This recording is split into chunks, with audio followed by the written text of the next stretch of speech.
नाशिकच्या महापौर पदासाठी हिमगौरी आहेर-आडके तर उपमहापौर पदासाठी मच्छिंद्र सानप यांचे नाव निश्चित. नाशिक महानगरपालिकेच्या महापौर पदाची निवडणूक येत्या शुक्रवारी पार पडणार असून त्याआधीच सत्ता स्थापनेचे चित्र जवळपास स्पष्ट झाले. महापालिकेत भाजपाचे तब्बल 72 नगरसेवक निवडून आल्याने महापौर आणि उपमहापौर ही दोन्ही पदे भाजपाकडे जाणार हे निश्चित मानले जात होते. त्याच पार्श्वभूमीवर मंगळवारी मंत्री गिरीश महाजन यांच्या उपस्थितीत भाजपाच्या सर्व नगरसेवकांची महत्त्वपूर्ण बैठक पार पडली. या बैठकीत महापौर व उपमहापौर पदासाठीची नावे अंतिम करण्यात आली.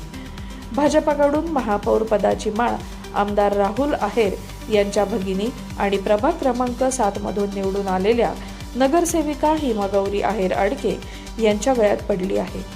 पक्ष नेतृत्वाने त्यांच्या नावावर शिक्कामोर्तब केल्याने नाशिकच्या पुढील महापौर म्हणून त्या विराजमान होणार असल्याचे स्पष्ट झाले आहे.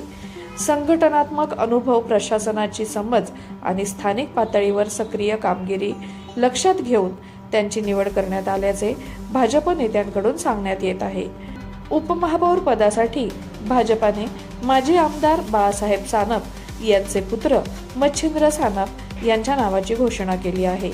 महापालिकेतील पक्षीय समन्वय, तरुण नेतृत्वाला संधी आणि आगामी काळातील शहर विकासाच्या दृष्टीने हा निर्णय महत्त्वाचा असल्याने भाजपाने स्पष्ट केले आहे. महापालिकेतील सत्ता केंद्रात नव्या पिढीला स्थान देण्याचा प्रयत्न असल्याचेही या निमित्ताने दिसून येत आहे. शौर्य रणरागिणी न्यूजसाठी योगेश गांगुर्डे, संपादक.